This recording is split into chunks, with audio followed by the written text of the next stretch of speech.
How the F-35 Falcon performs a vertical takeoff and landing.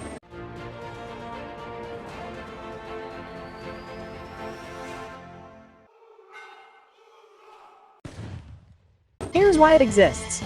You will often hear the phrase vertical takeoff and vertical landing when it comes to military aircraft, especially fighter jets like the F-35 Falcon, which has both capabilities. This can make it seem that vertical takeoff and landing VTOL are one and the same, but they are not. They are two different techniques that each have their own advantages and disadvantages when compared to conventional aircraft takeoff and landing techniques.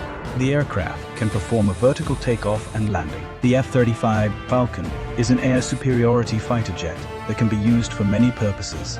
One of those purposes is vertical takeoff and landing, also known as VTOL.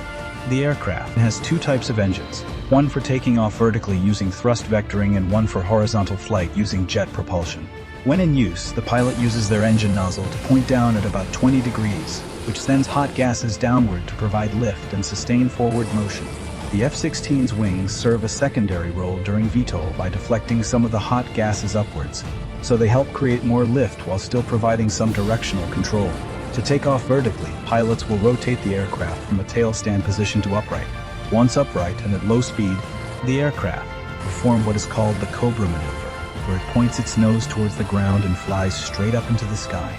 What most people don't realize about the launch is the sheer power that it takes to get up into the situations where we had to abort our takeoff because of bad weather, but when we did take off, all you could feel was this intense force pushing against your body as you tried to lift off. Once you're past that, though, it's just like any other flight, though. You have to maneuver your plane so that it doesn't land on top of any buildings or people below.